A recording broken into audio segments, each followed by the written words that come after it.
Bonjour aux serviteurs de Dieu, aux anciens. Dieu vous bénisse.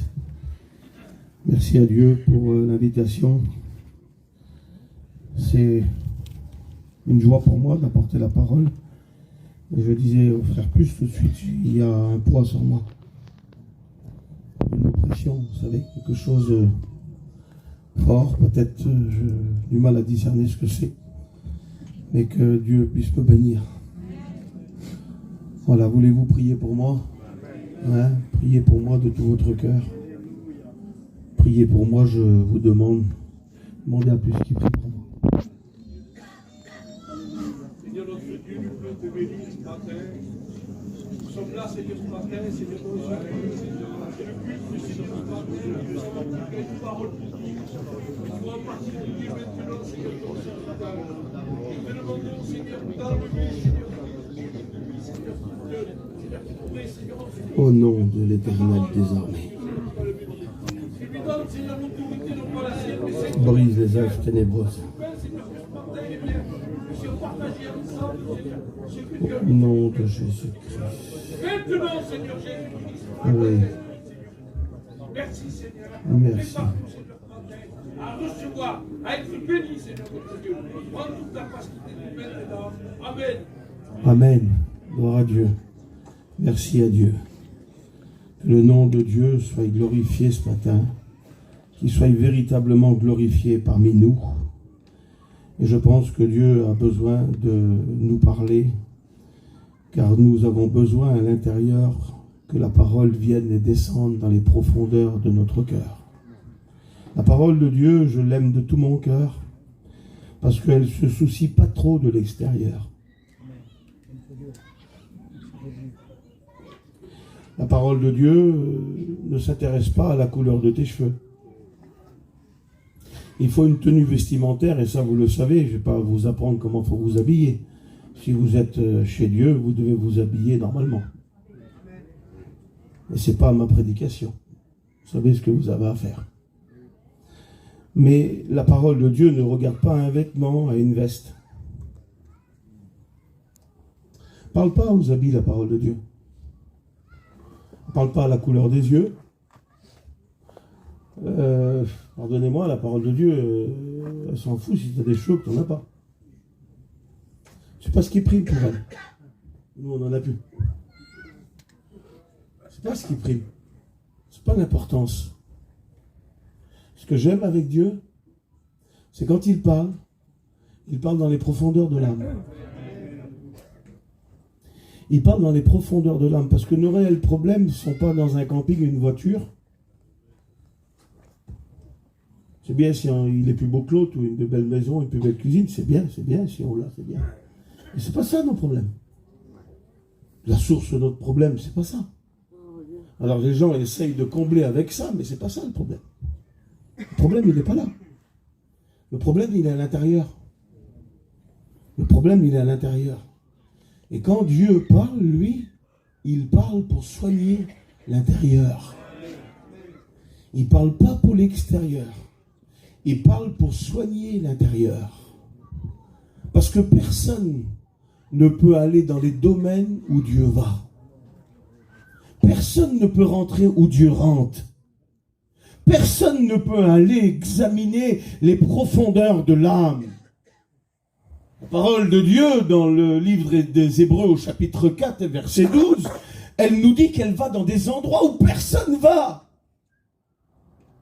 Il faut des milliers d'euros pour aller consulter la moelle des os par des scanners qui coûtent des milliers d'euros. La parole de Dieu est capable d'aller à l'intérieur des os. Elle rentre où l'homme ne rentre pas. Elle visite où personne ne visite. Elle soigne où personne ne soigne. La parole de Dieu est un livre qui vient de Dieu, animé du Saint-Esprit. Et nous avons besoin ce matin qu'elle rentre à l'intérieur de nous. Pour venir profondément nous soigner à l'intérieur. Parce que ton problème, il est à l'intérieur de ton âme. Et Dieu a les facultés, a les moyens, a la possibilité de soigner les coups qu'on a reçus dans l'âme. C'est une parole puissante, vivante. Parole de Dieu, je l'aime de tout mon cœur. Il y a quelque chose de puissant dans la parole. Vous sentez que ça prend vie, là, le message, là. Vous sentez qu'il prend vie, le message, là. C'est le message vivant de Dieu. Il n'est pas mort, il n'est pas inerte. Il est en action, le message de Dieu. C'est ça qu'on a besoin. J'ai besoin, t'as besoin. L'ancien a besoin. Le plus ancien parmi nous a besoin de la parole de Dieu. Le plus grand, le plus petit, le plus fort, le plus intelligent, le plus intellectuel, le plus érudit, le plus simple de la terre a besoin de la parole de Dieu. Nous avons besoin de la parole. Cette parole de Dieu, elle vient nous faire du bien. Elle nous restaure profondément. J'ai reçu un message à Gien. Et depuis Gien, je vous le promets, depuis Gien, ce message s'en va pas de moi. Il s'en va pas, il s'en va pas. Je veux qu'il s'en va. Mais Dieu, lui, il dit, tu dois le prêcher. Parce que depuis 4 mois, je prêche ce message pratiquement tous les dimanches. Et il s'en va pas, il s'en va pas, il s'en va pas. J'ai donné autre chose. Non, il dit rien. Quand il dit rien, je suis obligé de revenir là. Quand on cherche des messages et qu'il dit rien, il faut revenir à la source du message qu'il t'a donné précédemment. Amen. Et toi, tu as prêché autre chose alors que Dieu. Le message, c'est la restauration de l'âme. Restauration de ton âme, de mon âme. De ton âme, de mon âme, de ton âme, de votre âme, chacun de tout. Parce qu'on a tous pris des coups. On a tous pris des coups. Et puis il y a un mot en particulier que le Saint-Esprit a révélé à mon cœur. Révélé. Révélation. Dites amen, je vous en supplie. Révélation. La révélation, c'est pas un rêve. C'est pas de la mythologie. La révélation, elle est là. Ça, c'est la révélation. Révélation, révélation, j'ai vu, il m'a dit, j'ai fait un rêve, j'ai fait un songe. Ben, c'est bien beau, mais ça c'est plus grand qu'un rêve, Amen. Plus grand qu'un songe. C'est la révélation de la parole de Dieu. Et quand tu la rouvres, il y a des versets que tu ne comprends pas. Et d'un seul coup, révélation par le Saint-Esprit, parole vivante, et révélation du verset, parole de révélation. Nous lisons un verset qui se trouve dans Jérémie 31. Jérémie 31, c'est la déportation de Jérusalem à Babylone. Écoutez, s'il vous plaît. Je vous en supplie, je vous oblige de la part de Dieu à être attentif à ce message. Parce que ce message va soigner les profondeurs de ton âme, parce qu'il y a un coup qui est venu. Un coup qui est arrivé. Un coup qui est venu frapper. Un coup qui est venu changer. Un coup qui est venu modifier. Écoute le message. Modifier. Un coup qui a enlevé, qui a affaibli, qui a attristé. Écoute ce message, je t'en supplie, écoute-le. Ce coup-là a modifié l'état de ton âme, l'état de ton âme. Et puis tu t'es mis à faire des choses que tu faisais pas auparavant. Et puis maintenant, tu pries plus, tu n'es plus bien avec Dieu parce qu'il y a un coup qui est venu. Qu'est-ce qu'elle fait? Qu'est-ce qu'il fait? Mais pourquoi il fait ça? Il ne le faisait pas. Parle pas sur lui, il a pris un coup que tu n'as pas vu. Laisse-le tranquille. Dieu a les regards sur lui. Toi, tu as des regards de jugement parce qu'il fait des choses qu'il ne faisait pas avant. C'est vrai, c'est pas bien peut-être. Mais au milieu de tout ça, il y a eu un coup qui est venu altérer, changer l'état de son âme. Le mot que Dieu m'a donné dans le livre de Jérémie, c'est un endroit particulier qu'on appelle Rama. Rama était la plaque tournante des déportés, ceux qui partaient de Jérusalem pour aller à Babylone. C'était vraiment un lieu horrible, où les mamans pleuraient, se lamentaient. Même Rachel pleure ses enfants à Rama. Elle ne veut pas être consolée parce qu'ils sont partis. Et ces Rama, c'est que des cris de douleur, de souffrance. C'est des cris, des vilains cris, des cris d'angoisse. Il y a des pleurs à Rama. Et à Rama, il y a un verset qui va sortir parce que Dieu parle à Rama. Écoutez, Dieu parle à Rama. Rama, c'est ta déportation, c'est ton lieu de souffrance, c'est ton lieu où tu te lamentes. Dieu parle à Rama. Il parle aussi dans les lieux élevés, mais il parle aussi dans les profondeurs des mers, Dieu. Je t'en supplie, sois là, va. Regarde pas là-bas, regarde pas là-bas. Arrête, t'es distrait là, arrête. Arrête, sois là dans le message. 25, 30, 40 minutes, je ne sais pas ce que c'est le message, mais sois là, je t'en supplie. Il veut soigner ton cœur qu'après un coup. Sois pas ailleurs. Écoute, sors de ta petite misère, 2-3 petites minutes, pense plus. Évite de penser parce que Dieu a te parlé.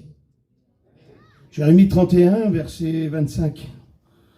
25, 31, 25, Jérémie. Rama est un lieu de souffrance, mais Dieu parle dans la souffrance. Des lieux de souffrance où nous pensons qu'on est tout seul, mais Dieu parle dans la souffrance. Et puis Jérémie 25, 31 dit que je rafraîchirai, écoutez s'il vous plaît, je rafraîchirai l'âme altérée. Altéré veut dire quelque chose qui a été modifié en mal.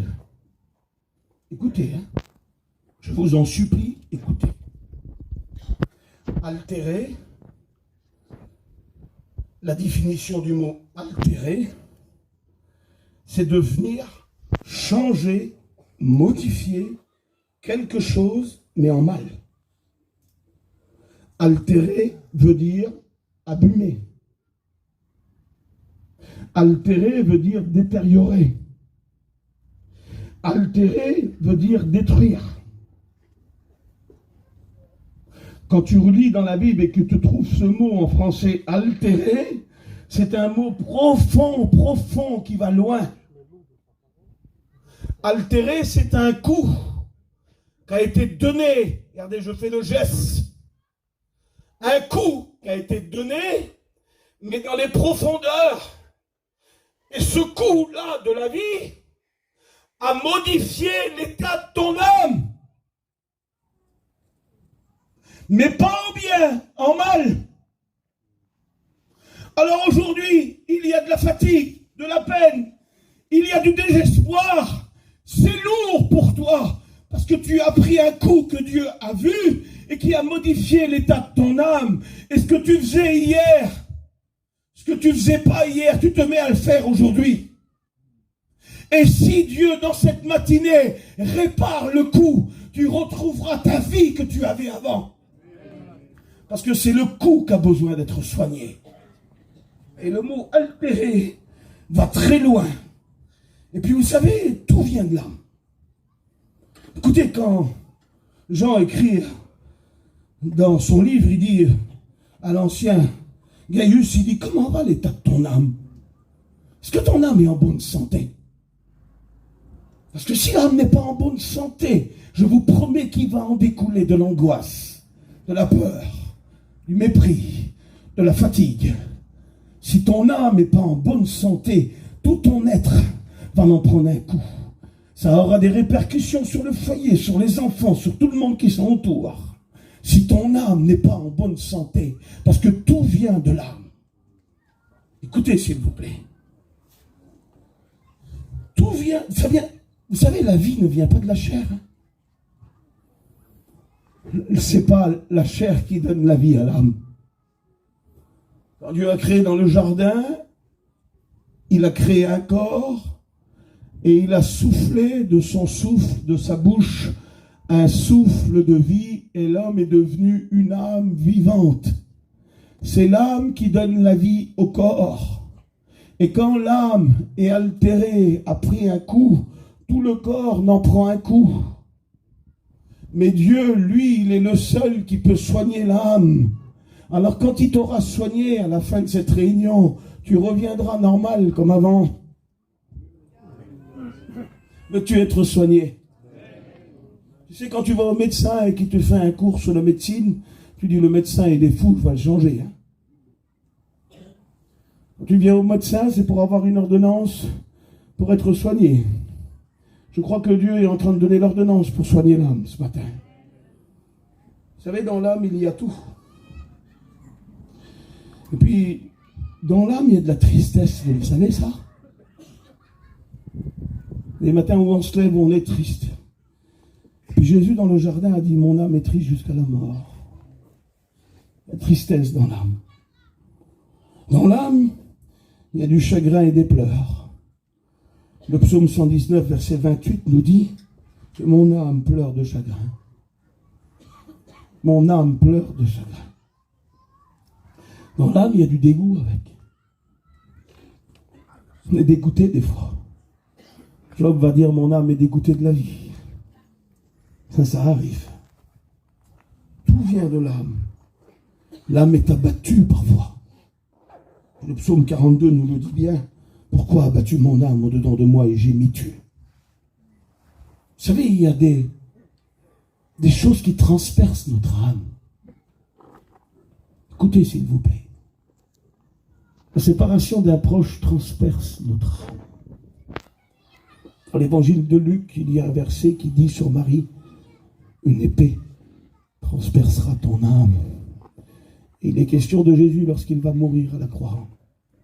Et quand Marie a vu son fils mourir à la croix, son âme a été transpercée. Combien de souffrances, combien de coups, combien de douleurs dans l'âme. Je disais un jour, et je le dis encore ce matin, que l'âme est le plus grand dépôt de marchandises. Le cœur est le plus grand dépôt de marchandises. Nous accumulons des années, 20 ans, 30 ans, 40 ans, 50 ans de douleurs, de coups, de souffrances. Et puis c'est là, c'est stocké ici. Puis nous vivons avec. Mais Dieu ne veut pas que nous vivons avec. Dieu veut nous guérir. Dieu veut nous bénir. Dieu veut nous restaurer. Puis ce message est venu d'un verset. Un verset que vous connaissez. C'est un verset des psaumes, le psaume un des plus lus au monde. Puis j'ai parlé à Gien avec quelqu'un qui avait besoin. Et puis en parlant, j'ai cité ce verset, j'ai cité ce passage du psaume 23. Et quand je citais le psaume, le Seigneur était en train de me restaurer profondément à moi. Et il me donnait le message que j'ai là, il me le donnait ce jour-là, à l'instant même. Et c'est ce message-là que j'ai depuis 4 mois et que je n'arrive pas à m'en débarrasser parce que les âmes ont mal et Dieu a les remèdes pour le soigner. Nous lisons maintenant le psaume 23. C'est un psaume de David. Et puis David connaissait profondément Dieu. Et puis il reçoit ce psaume, pour moi il l'écrit. Bélo, pour moi il y a trop d'expérience dans ce psaume. Il y a des exégètes de la Bible, des théologiens disent qu'ils l'ont écrit au démarrage, quand il avait 17 ans. Pour moi, personnellement, il ne l'a pas écrit à 17 ans. Pour moi, il l'a écrit à 70 ans, quand il allait mourir. Il y a trop d'expérience dans le psaume. Il connaît trop Dieu dans le psaume. Tu ne peux pas l'écrire au démarrage. Il faut avoir vécu, il faut avoir subi, il faut avoir connu la main de Dieu, il faut avoir connu la restauration, il faut avoir connu que Dieu nous dirige, nous conduit, nous pardonne et nous restaure. Et je ne pense pas qu'il l'a écrit à la fin. Au commencement, je pense qu'il l'a écrit à la fin. Et puis il est dit dans le psaume, vous connaissez le psaume, « L'Éternel est mon berger, je ne manquerai de rien. Il me fait reposer dans de verts pâturages.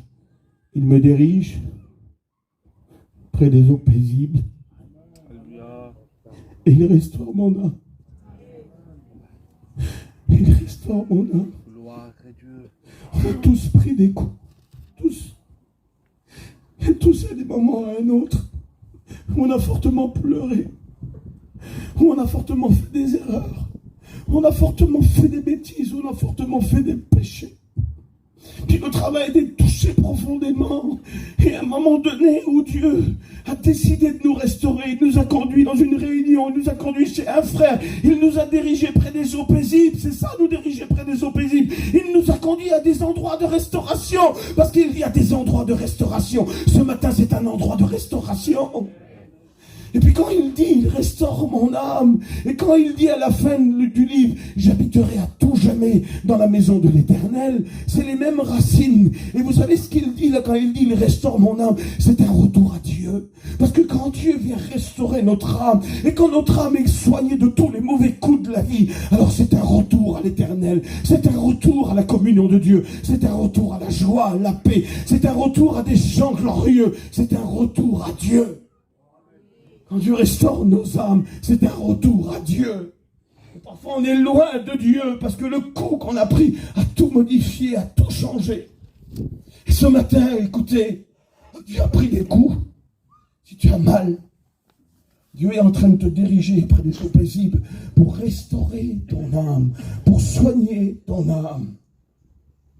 Quand il a commencé sa vie à l'âge de 17 ans, il a reçu un coup qui a duré 10 ans. Pendant 10 ans de temps, 10 ans de temps. Pendant 10 ans de temps. Peut-être ton beau-père, il te fait de la misère. Tu prends des coups.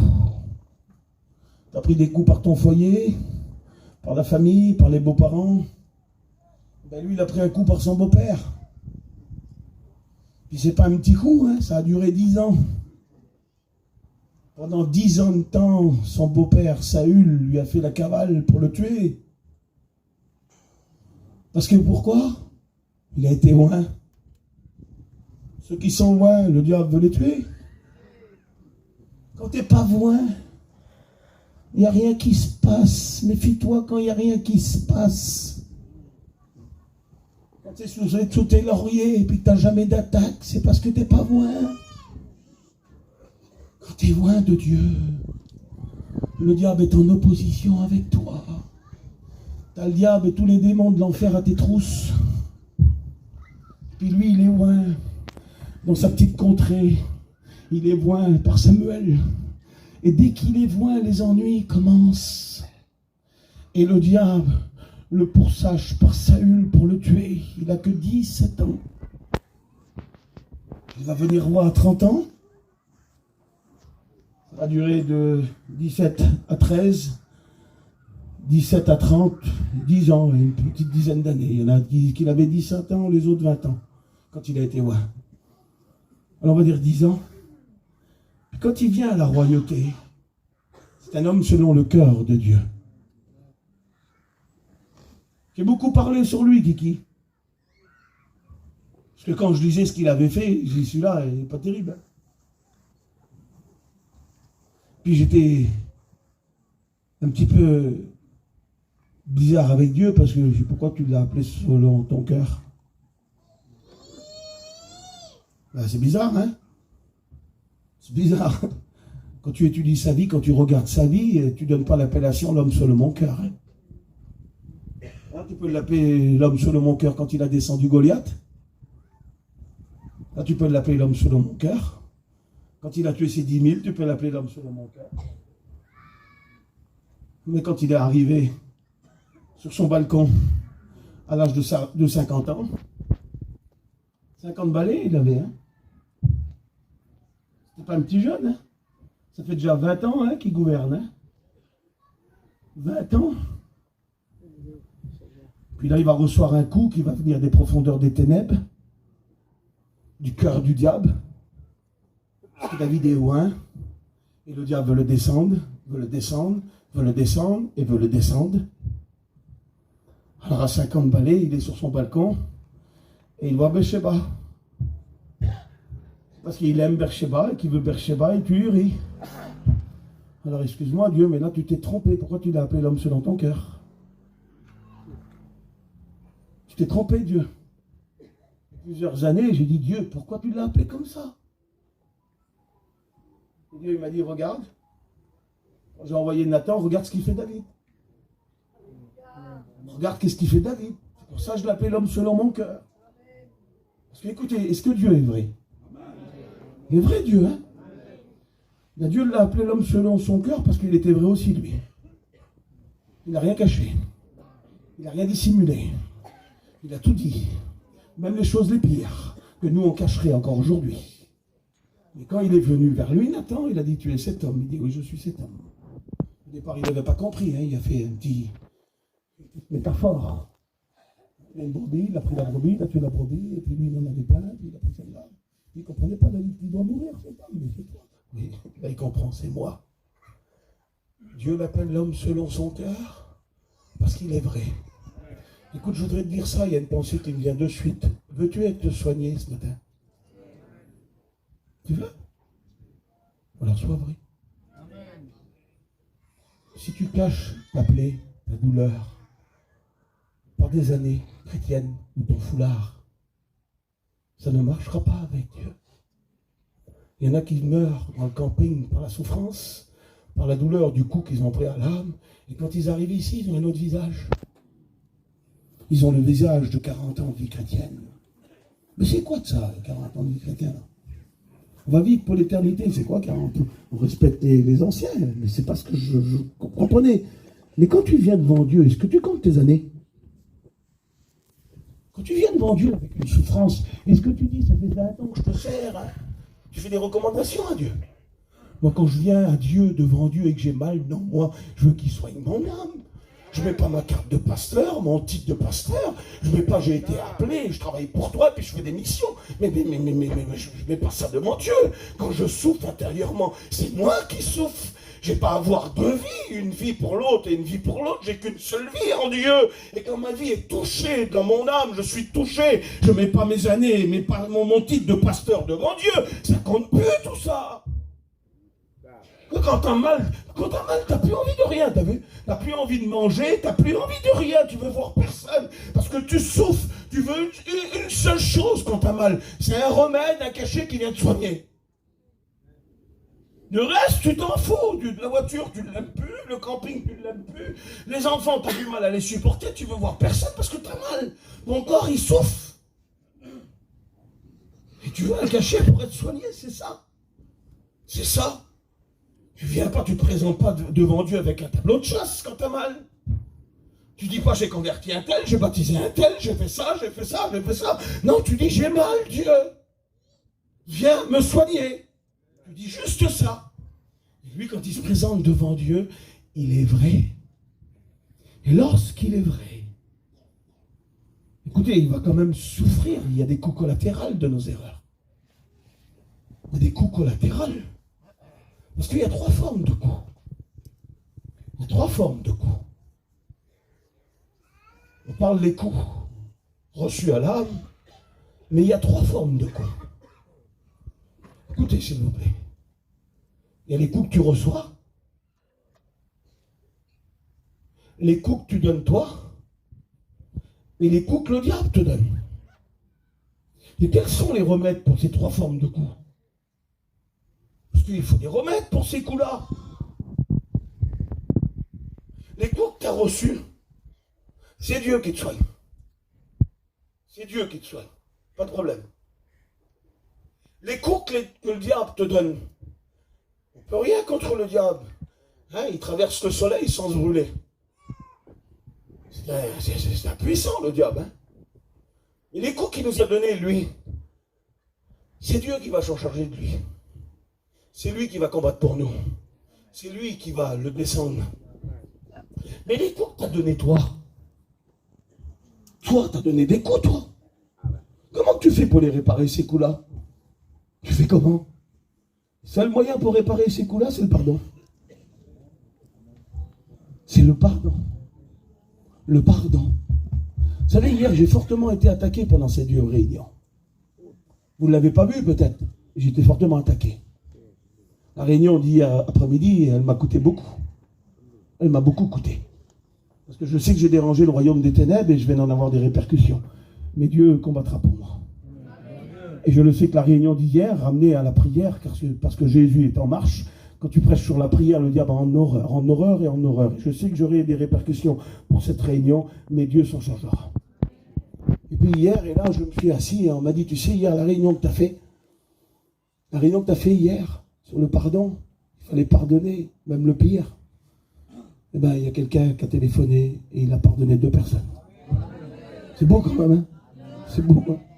C'est beau quand même. Ça, c'est Dieu. Et les coups que tu as donnés, si tu veux les réparer, il faut t'humilier. Mais je te dis quelque chose. Parce qu'il ne faut pas mettre la charrue avant les bœufs. Aller demander à pardonner à quelqu'un qui n'est pas béni, il fera plus de ce qu'il en est. N'allez jamais demander à quelqu'un qui n'est pas béni de pardonner. Faites-le pas.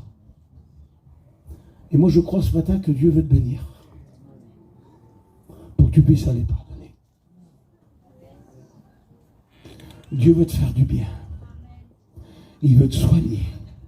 Il veut déposer dans ton cœur un remède. Il veut soigner. Parce que le coup que tu as donné, je suis bloqué sur le coup qu'on donne. Hein? Parce que le Saint-Esprit, des fois, il bloque, tu as vu? Pardonne-moi, Seigneur. Le Saint-Esprit, des fois, il bloque sur quelque chose parce qu'il y a quelque chose à régler. Et des fois, tu pars plus, tu as vu? Tu restes là, et jusqu'à la fin, tu es là. Et là, je suis bloqué sur le coup que quelqu'un a donné à quelqu'un. Et ce coup, pour qu'il soit réparé. Parce qu'il y a des coups que tu as donnés, mais ça a des répercussions sur ton âme, toi.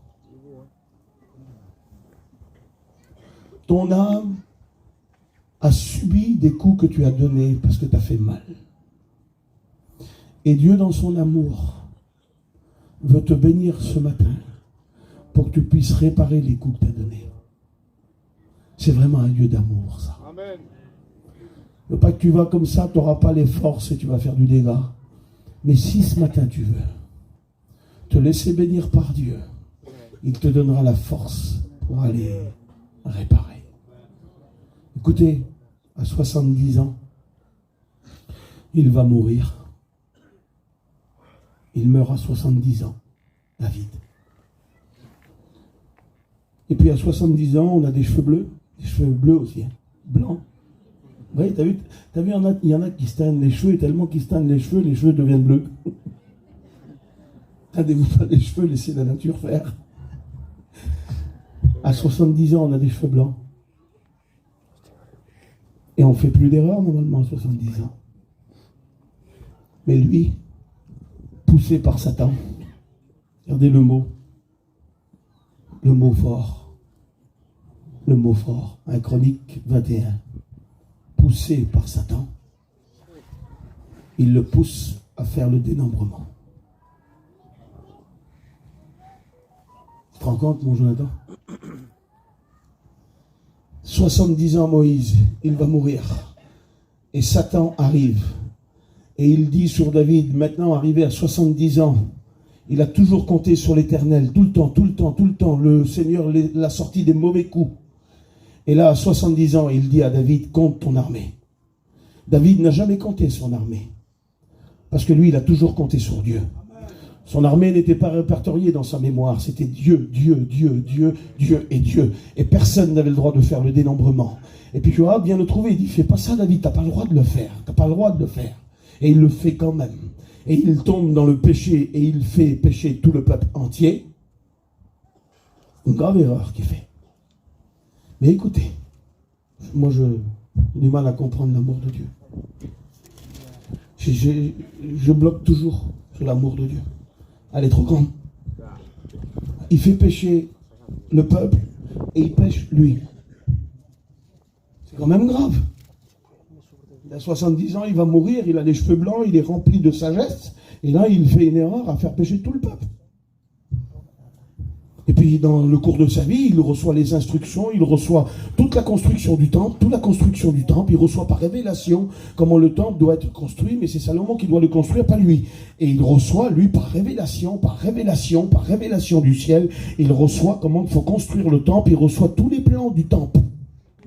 Mais il ne sait pas où le mettre, le temple, il ne sait pas où le construire. J'ai du mal à comprendre l'amour de Dieu, j'ai du mal à comprendre comment Dieu fait les choses.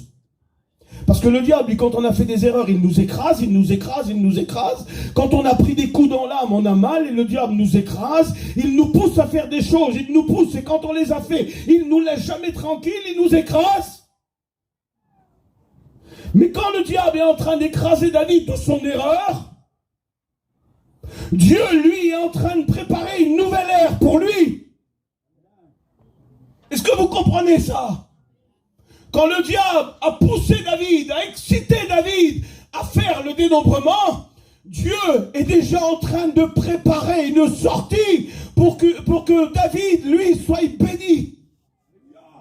Écoutez ce qu'il fait Dieu. Je vous en supplie, écoutez ce qu'il fait Dieu. David est là, il est dans son mépris, dans sa peine, dans sa douleur. Tu veux tomber dans les mains de qui, David, dit Dieu? Et David connaît Dieu parce qu'il sait qui est Dieu. Il connaît son pardon. Il sait comment qu'il l'a restauré. Il sait comment qu'il l'a pardonné. Il sait comment qu'il l'a soutenu quand il a perdu ses 3 fils. Et quand sa fille est venue folle, Tamar, il sait comment que Dieu l'a soutenu. Alors il dit, je tombe pas dans les mains des hommes, je tombe dans tes mains à toi. Mais après, il doit faire un sacrifice. Et quand il fait un sacrifice, il va sur l'air d'Ornan, le Jubicien. Écoutez, je vous en supplie, écoutez comment que Dieu fait les choses. Et il prend son sacrifice et il monte sur l'air. C'est un grand plateau comme ça, avec plein d'air. On appelle l'air d'Ornan. Parce que Ornan battait le foin là, et puis le vent venait, et puis il enlevait la balle. Ça s'appelait l'air d'Ornan. C'est un grand terrain immense, immense, immense. Et il monte sur l'air pour faire son sacrifice. Et quand Ornan le voit arriver, il veut donner le terrain, il veut donner le bois, il veut donner les holocaustes, il veut tout donner. Et David, non, il dit, je ne donnerai pas un sacrifice à l'Éternel qui ne me coûte pas. Vends-moi ton air. Et quand il vend l'air, quand Ornan vend l'air à David, ça devient l'emplacement du temple. Ça veut dire quoi ça? Ça veut dire de nos erreurs, des mauvais coups. Dieu peut nous conduire vers une nouvelle ère. Tu as fait des erreurs, tu as fait le dénombrement, tu as mal fait, tu as fait ça, tu as fait ça. Mais Dieu a déjà une porte de sortie ce matin pour toi. Il a déjà quelque chose qui te propulsera encore plus loin, encore plus fort, parce que Dieu est le Dieu de la bénédiction. Ce n'est pas le Dieu de la malédiction. Dieu valorise les hommes même quand ils sont péchés. Le diable les écrase, lui, quand ils ont fait des mauvais coups. Mais Dieu les valorise. Dieu prépare déjà des nouvelles ères. Est-ce que tu veux qu'il te sorte de ton erreur, de ta culpabilité, de ta souffrance? Juste une chose à faire. Calcule pas comment il va faire. Si tu calcules avec lui, tu es perdu. N'essayons pas de calculer. Si on calcule, on est perdu. On est perdu. Il ne veut pas que tu penses aux événements passés. Il ne veut plus que tu considères ce qui est ancien. Lui, il veut faire des choses nouvelles sur le point d'arriver. Il dit, je mettrai un chemin dans le désert et des fleuves dans la solitude. Dieu veut te faire sortir de là où tu es. Mais il ne veut pas que tu calcules. Si tu calcules, tu ne pourras pas avec lui calculer. Et tu sais, pour un miracle, pour ton miracle, il faut avoir la foi d'un enfant. Si tu as la foi d'un enfant, il va faire le miracle. Si tu es trop grand, il ne fera pas de miracle. Jean chapitre 6, Jésus est là, il voit les 5000, il sait ce qu'il va faire, Jésus. Il n'est pas pris au dépourvu. Il dit à Philippe qui est grand, écoutez, je termine s'il vous plaît.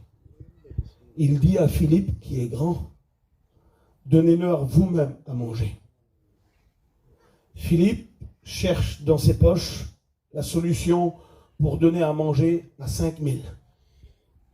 Et quand il regarde dans ses poches, il a 200 euros, 200 deniers. Et il dit à Jésus, je ne peux pas, j'ai 200 deniers, on ne pourra pas nourrir cette foule nombreuse qui est là. Il est trop grand. Et quand tu es trop grand, tu cherches des solutions humaines, des solutions de la terre. Et puis là, il y a André, l'homme de l'ombre. Il connaît Jésus dans l'intimité. C'est pas Philippe, André. André, c'est le premier disciple de Jésus qui emmène Pierre à la repentance, son frère, et qui devient le grand apôtre Pierre. Mais c'est André qui l'emmène, c'est l'homme du secret, André. Et l'homme de la communion, du secret, lui, quand Jésus y parle, il est déjà à la recherche de la solution, lui, un petit enfant. Et il emmène ce qui est tout petit, ce qui est frêle, ce qui est fragile. Philippe, il cherche dans ses poches, il est trop grand, il est trop grand, il a trop d'années d'expérience, Philippe. Et puis André arrive avec le petit enfant. Parce que pour faire la multiplication, il nous faut la foi d'un enfant. Il faut de revenir tout petit.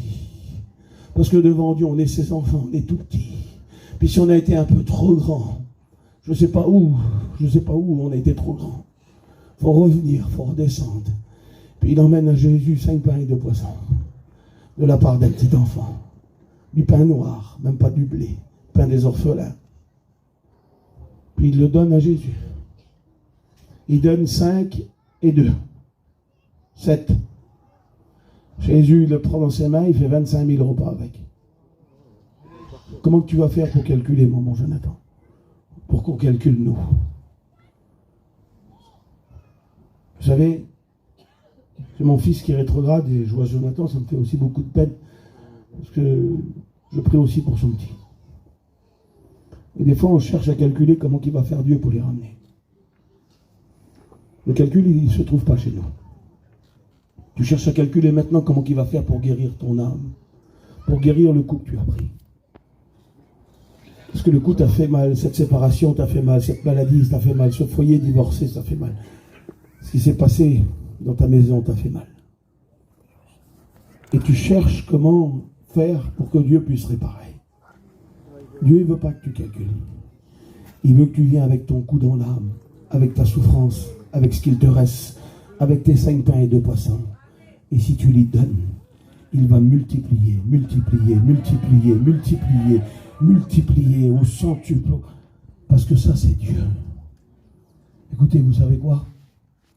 Veux-tu être guéri? Je ne sais pas si tu as donné des coups, si on t'en a donné ou si le diable t'en a donné. Mais dans les 3 formes de coups, nous avons la solution. Le pardon pour ce que tu as donné, les coups que tu as pris, Dieu va venir te soigner. Et si le diable t'a fait mal, Dieu va s'en charger. Je ne sais pas quel coup tu as pris. Mais on va prier maintenant.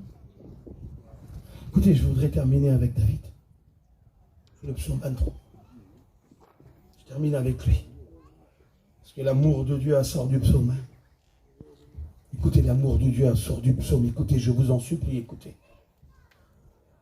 Cantique de David, l'Éternel est mon berger, je ne manquerai de rien. Il me fait reposer dans de verts pâturages. Il me dirige près des eaux paisibles. Il restaure mon âme. Il me conduit dans la sentier de la justice à cause de son nom. Quand je marche dans la vallée de l'ombre de la mort, il a perdu 3 enfants. 3 enfants, il a perdu. Sa fille est venue folle. Cette vallée-là, il l'a connue horriblement. Ça a beaucoup souffert pour lui. Ça a beaucoup souffert. Quand il a vu son fils Absalom, il a crié « Absalom, mon fils, Absalom, mon fils ». Il aurait voulu mourir à sa place. Il a beaucoup souffert, David. Quand je marche dans la vallée de l'ombre de la mort, je ne crains aucun mal, car tu es avec moi. Ta houlette et ton bâton me rassurent, tu dresses devant moi une table en face de mes adversaires. Tu vois d'huile ma tête. Écoutez, je vous en supplie, écoutez. Écoutez l'amour de Dieu. Quand il a tué Uri et qu'il a pris sa femme, il aurait dû mourir dans le mépris et la honte. Et parce que le Dieu l'aimait, il est mort dans le bonheur et la grâce. Et il dit, tu as d'huile ma tête et ma coupe déborde. Oui, le bonheur et la grâce m'accompagneront tous les jours de ma vie. Il n'aurait pas dû mourir comme ça. Il aurait dû mourir dans la honte, dans le mépris, dans le rejet. Mais parce que Dieu l'aimait. Parce que Dieu était là pour le restaurer, pour le rétablir. Écoutez, il est resté prophète jusqu'à la fin, j'ai du mal à comprendre. Il est resté roi jusqu'à la fin. Il est resté prophète jusqu'à la fin. Il dit, oui, le bonheur et la grâce m'accompagneront. Tous les jours de ma vie, j'habiterai dans la maison de l'Éternel jusqu'à la fin de mes jours. Prions maintenant. Il restaure ton âme. Si vous me le permettez, j'ai envie de chanter un petit cantique. J'ai envie de chanter ce petit cantique, il me fait du bien. Et puis, présente-toi devant Dieu. Présente-toi devant Dieu pour le coup que tu as pris qui a modifié l'état de ton âme, qui a altéré l'état de ton âme, que tu fais des choses que tu ne voudrais plus les faire, mais parce que ce coup a besoin d'être soigné. Il a soigné David jusqu'à la fin de sa vie, jusqu'à la dernière erreur. Il l'a encore propulsé vers l'ère dormant pour construire le temple. Jésus veut te bénir ce matin. On va prier, on va chanter ce petit cantique qui me fait du bien. Je vais chanter ce petit cantique, prions Seigneur.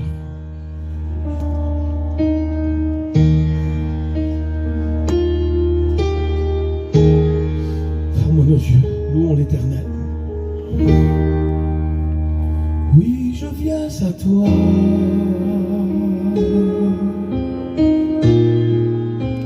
Aie pitié de moi.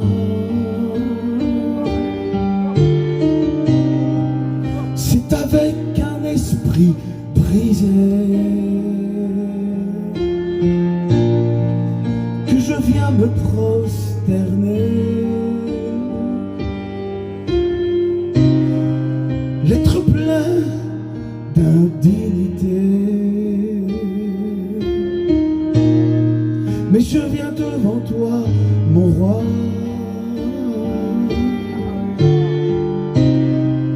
J'ignorais qui tu étais, mais aujourd'hui je sais qui tu es. Merci Jésus.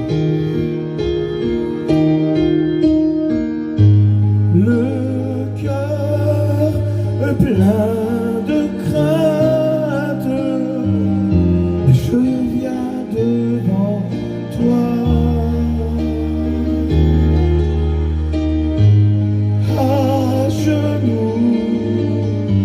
Je resterai pour t'adorer.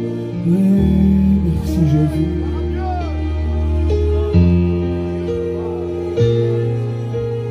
Merci. Présente-toi tel que tu es.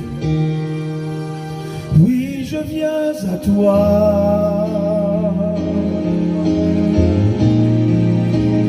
Aie pitié de moi.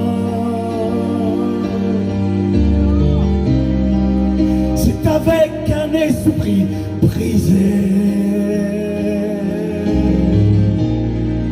que je viens me prosterner, l'être plein d'indignité, mais je viens devant toi, mon roi.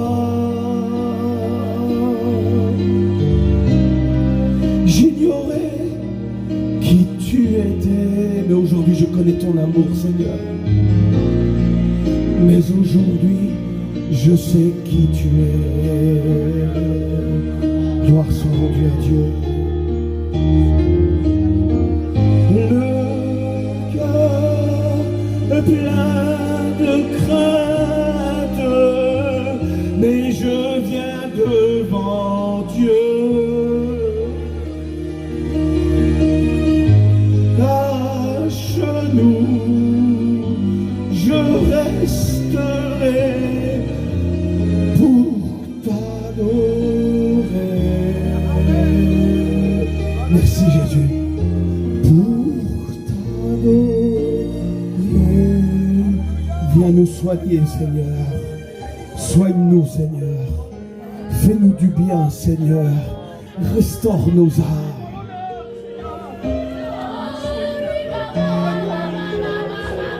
Nous sommes devant Dieu pour une restauration. Christ nous a conduits ce matin à ce message pour restaurer ton âme. Veux-tu être restauré? Peu importe du coup que tu as reçu, du coup qu'on t'a donné ou des coups que tu as donné toi. Peu importe. Ce coup qui a altéré ton âme, Dieu veut te soigner. Veux-tu être restauré? Lève-toi à ta place. Le coup qui t'a fait mal. Un mal dans ton cœur. Un mauvais coup qui est venu du diable. Qui a changé, qui a modifié l'état de ton âme. Et tu veux retrouver ta vie d'avant, mais ce coup-là, il est là, il te fait mal, il t'a fait changer d'attitude. Et Dieu veut te soigner de cette plaie ouverte. Jésus-Christ est le remède. Il dit, je rafraîchirai l'âme altérée, l'âme qui a pris des coups, l'âme qui a été modifiée, je la rafraîchirai. De manière miraculeuse, où il a rafraîchi David et l'a conduit près des eaux paisibles. Ce matin, il te restaure. Si vous pouvez chanter un petit cantique, les garçons, on va rester dans la présence de Dieu. Dieu veut nous faire du bien. Dieu veut nous faire du bien. Levez-vous à votre place. Je continue l'appel. Dieu veut te soigner du mauvais coup que tu as pris. Tu tardes à te lever parce que tu calcules comment que Dieu va faire. Ne calcule pas. Ne calcule pas. Ne calcule pas comment que Dieu va s'y prendre. Il veut juste que tu viennes avec ce qu'il te reste. Avec ton cou qui te fait mal. Avec tes 5 pains et 2 poissons. Lève-toi. Tu es une femme de serviteur de Dieu et tu as pris un coup. Et tu as besoin de te lever. Lève-toi. Lève-toi. Mettons les titres de côté. Parce que le diable ne regarde pas au titre, lui, quand il vient frapper. Il frappe et il s'en va. Il frappe et il s'en va. Mais Jésus est là pour nous restaurer. Peux-tu être restauré? Je vois des serviteurs de Dieu. Je vois des anciens, des pasteurs de Dieu. Peux-tu te lever? Ce serait si beau. Lève-toi, je t'en supplie. Berger fidèle, Qu'il te soigne profondément. qui serait toujours Seigneur te fait du bien. Le Seigneur te fait du bien. Le Seigneur est en train de te faire du bien. Ne tarde pas à te lever. Lève-toi. Je vais arrêter l'appel et tu vas regretter de ne pas t'avoir levé. Parce que le jour de restauration, c'est ce matin. peut-il exister un grand berger pour Personne se lève.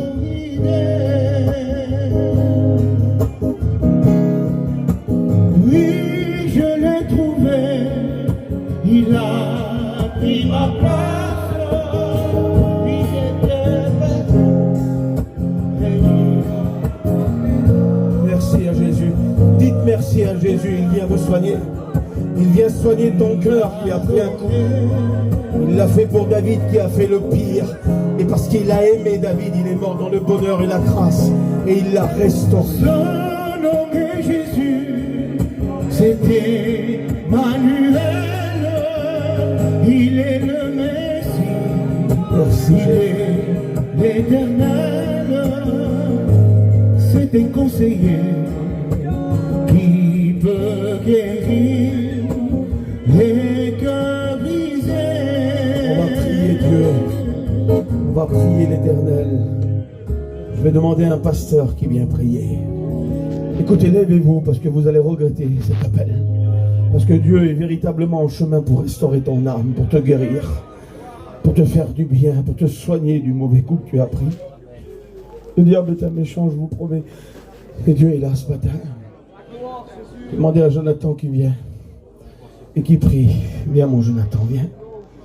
Viens, on va prier. Si vous ressentez le besoin de vous lever par un coup que vous avez pris, faites-le, je vous en supplie. Moi, je vais me joindre à l'appel. Je veux aussi me lever, car je prends beaucoup de coups. J'ai mon fils qui est rétrograde et ça fait mal dans mon cœur. Ça me fait beaucoup mal. J'ai ma petite gueule.